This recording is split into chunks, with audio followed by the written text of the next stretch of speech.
Hello everyone. In this today video, we're going to discuss a very interesting topic which is known as CAD. It is related to a heart.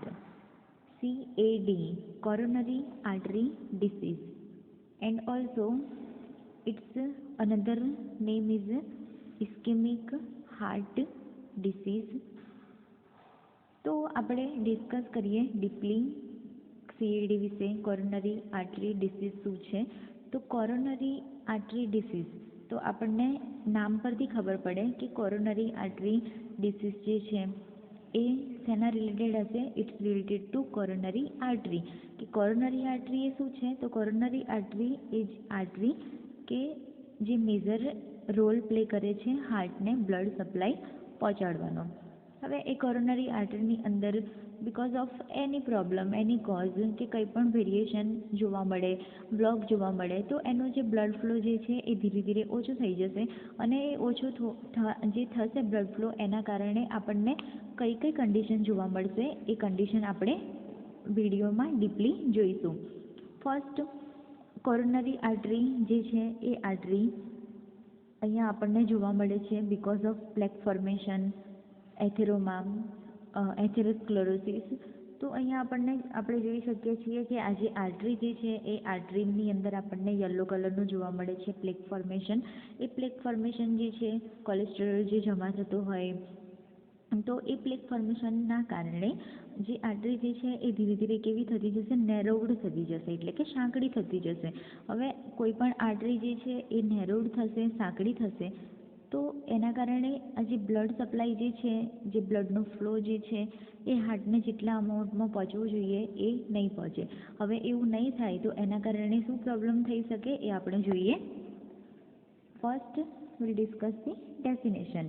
It is a generic designation for various conditions that involve obstructed blood flow through the coronary artery.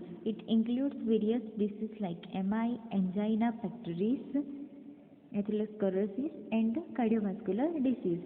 So because of this blockage of the coronary artery, A block થવાના કારણે અહીંયા તમે જોઈ શકો છો કે આ coronary artery છે, આ જે છે યલો કલરનું આપણને જોવા મળે એ પ્લગ ફોર્મેશન જોવા મળે છે.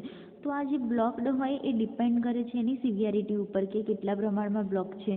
તો કેટલું પ્લેક ફોર્મેશન જે છે એના પ્રમાણે આપણને બ્લોક જોવા મળશે. ફોર એક્ઝામ્પલ આપણે જોઈ લઈએ કે કોઈ એક જે આપણે જોઈએ છીએ કે પાણીનો નળ, બરાબર.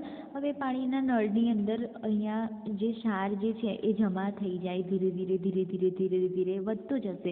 તો એના કારણે જે પાણીનો જે બ્લડ ફ્લો, પાણીનો જે ફ્લો જે છે એ પાણીનો ફ્લો કેવો થઈ જશે? ઓછો થઈ જશે.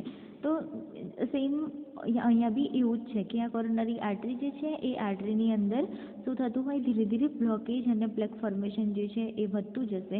એ વધવાના કારણે આપણને બહુ બધી ડિસીઝ, જે બ્લડ ફ્લો જે છે એ ઓબ્સ્ટ્રક્ટ થઈ જશે because of the narrowed coronary artery. તો અહીંયા આપણને શું જોવા મળશે? વેરિયસ ડિસીઝ કન્ડિશન જોવા મળશે.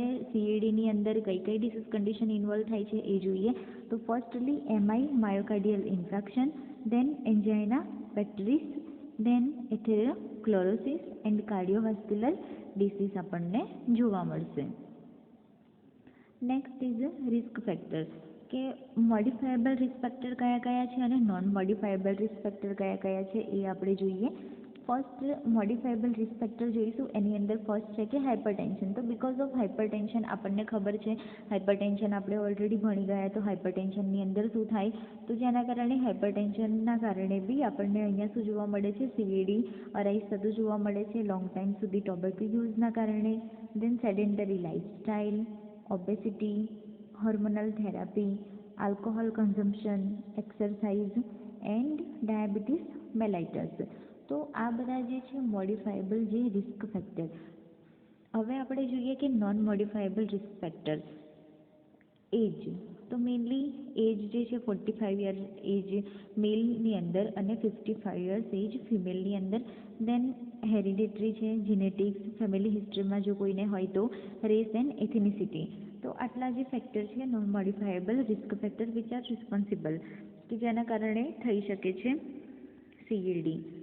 હવે આપણે ડીપલી ડિસ્કસ કરીએ કઈ ડિસીઝ કન્ડિશન આપણે જોઈ હતી કે એની અંદર એમાં ઇન્ક્લુડ થાય છે, એન્જાઇના પેક્ટોરિસ ઇન્ક્લુડ થાય છે, એથેરોસ્ક્લેરોસિસ અને કાર્ડિયોવાસ્ક્યુલર ડિસીઝ. તો આપણે વન બાય વન બધી ડિસીઝ કન્ડિશન જોઈશું. First, we have discussed about the angina pectoris, which is a very important topic. Short note માં બી એક્ઝામમાં આ જે ક્વેશ્ચન જે છે એ પૂછાતો હોય છે. તો let's start with definition. What is the definition of angina pectoris? Angina પેક્ટોરિસને આપણે બીજું શું કહીએ? ચેસ્ટ પેન બી કહેવામાં આવે છે કે સિવિયર ચેસ્ટ પેન. હવે angina pectoris is a clinical syndrome characterized by episode or paroxysms of pain or pressure in the anterior chest wall. It is caused by insufficient coronary blood flow. angina pectoris ની અંદર શું જોવા મળે છે? તો it's a clinical syndrome or clinical symptoms, કે clinical symptoms જે છે એન્જાઇના પેક્ટોરિસની અંદર મેનલી આપણને જોવા મળશે કે ચેસ્ટ પેન. તો it's a clinical syndrome characterized by episode or paroxysms of pain or pressure, કે આપણે કઈ રીતે એને કેરેક્ટરાઇઝ કરીશું? થ્રુ ધી પેન, કે પેન અથવા તો જે પ્રેશર જે છે ઇન ધી એન્ટિરિયર ચેસ્ટ વોલની અંદર બી શું જોવા મળશે? પ્રેશર વધારે જોવા મળશે, પેન જોવા મળશે. તો જેના કારણે આપણે કેરેક્ટરાઇઝ કરી શકીએ કે આ એન્જાઇના પેન છે કે નોર્મલ ચેસ્ટ પેન છે. It is caused by insufficient coronary blood flow. કે તેના કારણે જોવા મળે છે, કયા કોઝના કારણે? તો કોરોનરી આર્ટરીની અંદર આપણે જોયું કે શું થાય છે? સીએડીની અંદર કોરોનરી આર્ટરીની અંદર આપણને બ્લોકેજ જોવા મળે. બ્લોકેજના કારણે જે બ્લડ ફ્લો જે છે ઓછો થઈ જાય, ઇનસફિશિયન્ટ થઈ જાય, તો જેના કારણે પેશન્ટને અથવા તો પર્સનને શું થતું હોય છે કે પેન જોવા મળતું હોય છે, અને આપણે કહીશું angina pectoris. Aetiology or precipitating factors. First આપણે જોઈએ કે physical exertions, then temperature, extreme temperature, strong emotions, consumption of heavy meal, tobacco use, sexual activity, stimulants like cocaine, amphetamine. તો આ બધા જે ઇટિયોલોજિકલ ફેક્ટર્સ છે, કોઝ છે, જેના કારણે એન્જાઇના પેન જોવા મળે. Next is types of angina pectoris. So there are mainly 4 types of angina pectoris. First is unstable angina, second stable angina, then nocturnal angina and variant angina. હવે first છે unstable angina. Unstable તો આપણને નામથી જ ખબર પડે કે unstable જે એન્જાઇના છે it's predictable and consistent pain relieved by rest. કે આ જે કન્સિસ્ટન્ટ પેન જે છે એન્જાઇનાનું જે પેન જે જોવા મળે સડનલી આપણને, એ પેન જે છે એ રેસ્ટથી કેવું થઈ જશે? રિલીવ થઈ જશે. થોડો ટાઈમ માટે પેશન્ટને આપણે કહીશું કે રેસ્ટ કરે, તો રેસ્ટ કરવાથી રિલીવ થઈ જાય. Stable angina, it's occur any time in a day and not relieve by a rest. જે સ્ટેબલ એન્જાઇના જે છે એ દિવસમાં ગમે ત્યારે જોવા મળે એન્ડ એ રેસ્ટથી રિલીવ થતો નથી. મતલબ we have to admit or transfer patient to the hospital, અને આપણે મેડિકેશનથી એને પછી ટ્રીટ કરીશું. Nocturnal angina, it's occur, nocturnal means it's a night time. So it's occur at night, not necessary that person on a sleep. તો nocturnal angina mainly જે છે એ આપણને નાઇટ ટાઈમમાં જોવા મળતું હોય છે, બટ કેવું જરૂરી નથી કે પેશન્ટ જે છે એ જ્યારે સૂતું હોય કે સ્લીપિંગ હોય એ વખતે જ આ પેન થાય. Variant angina, pain occurs at least with irreversible ST segment. તો pain occur at rest with irreversible ST segment. તો રેસ્ટ જે પેશન્ટ જ્યારે રેસ્ટ કરતું હોય, રેસ્ટ મૂડમાં હોય એ વખતે પેન જોવા મળે. તેના કારણે તો એસટી સેગમેન્ટ જે છે એ એસટી સેગમેન્ટ જે ઇરિવર્સિબલ જે હોય, જેના કારણે આ પેન જે છે એ થતું હોય છે વેરિયન્ટ એન્જાઇના. નેક્સ્ટ આપણે જોઈએ કે ક્લિનિકલ મેનિફેસ્ટેશનની અંદર મેઇન આપણને ખબર છે કે પેન થતું હોય, સિવિયર ચેસ્ટ પેન જોવા મળે. Vary with intensity and severity of ischaemia, કે ઇસ્કિમિયા મતલબ કે જે બ્લડની ઇનસફિશિયન્સી જે છે જેના કારણે જે બ્લડ ફ્લો જે છે એ ઓછું થઈ જાય, તો એના કારણે શું જતું હોય છે? આપણને પેન જોવા મળતું હોય છે. It's feels or upper or middle third of sternum, કે આપણને પેન મેનલી ક્યાં જોવા મળે? તો એન્ટિરિયર ચેસ્ટમાં આપણને જોવા મળે.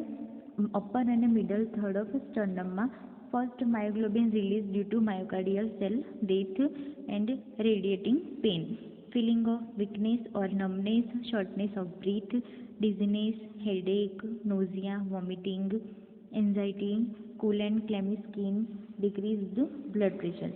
તો આ બધા જે છે એ ક્લિનિકલ મેનિફેસ્ટેશન છે, ક્લિનિકલ સિમ્ટમ્સ જે છે એ જોવા મળશે આપણને એન્જાઇનાની અંદર. તો ફર્સ્ટ આપણે જોયું કે પેઇન, પછી ફિલિંગ ઓફ વીકનેસ અને નમનેસ પેશન્ટમાં જોવા મળશે. બ્રીથિંગ એનું જે છે એ કેવા થઈ જશે, શોર્ટનેસ ઓફ બ્રીથ થઈ જશે, ડિઝીનેસ, હેડેક પેશન્ટને જોવા મળશે, નોઝિયા, વોમિટિંગ, એન્ઝાયટી પેશન્ટને હશે. એની જે સ્કિન જે છે એ કેવી થઈ જશે, એકદમ ક્લેમી સ્કિન થઈ જશે.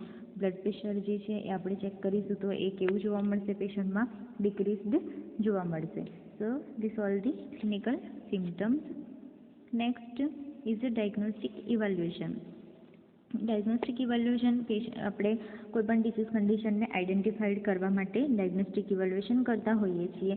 ફર્સ્ટલી આપણે કરીશું history collection, then physical examination, then 12 lead ECG, chest x-ray taken from cardiac enlargement, exercise stress testing, echocardiogram, blood investigation, coronary angiography, complete blood count and cardiac marker test. Cardiac marker જે છે કયા કયા છે તે પ્રોપોનિન, માયોગ્લોબિન. આપણને અહીંયા શું જોવા મળશે, માયોગ્લોબિન જે છે એ રિલીઝ જોવા મળશે. માયોગ્લોબિન જો રિલીઝ જોવા મળે તો એ પેન જે હશે એ કેવું પેન હશે કે એન્જાઇના પેન હશે. તો આ બધા ડાયગ્નોસ્ટિક ઇવેલ્યુએશન જે છે એ મેઇનલી કરવામાં આવે એન્જાઇનાવાળા પેશન્ટ માટે. મેનેજમેન્ટની અંદર આપણે જોઈએ ઇમરજન્સી મેનેજમેન્ટ. ઇમરજન્સી મેનેજમેન્ટની અંદર આપણને જોવા મળશે કે reassurance stay with patient and obtain the brief history, provide semi-fowler position. Firstly we have to provide the semi-fowler position to the patient, then 12 lead ECG જે છે એ આપણે લગાવીશું. then administer the oxygen by mask and monitor SpO2. mainly first administer oxygen is very important. administer NTG, nitroglycerin tablet જે છે એ આપવામાં આવે, એના dose આપવામાં આવે નાઇટ્રોગ્લિસરીન ટેબ્લેટના. ensure for pain relief, then ensure intravenous assess ECG, show MI arrange for thrombolytic therapy, obtain specimen for blood investigation. so this all the emergency management. Patient જ્યારે એડમિટ થાય ચેસ્ટ પેઇન સાથે તો આપણે પેશન્ટને કઈ રીતે manage કરીશું, this all the management. તો ફર્સ્ટલી પેશન્ટનો આપણો ગોલ જે છે એ છે કે પેશન્ટનું પેઇન જે છે એ રિલીવ થવું જોઈએ. એકવાર આઈડેન્ટિફાઈડ થઈ જાય કે એન્જાઇના પેઇન છે, then we have to administer the nitroglycerin tablet.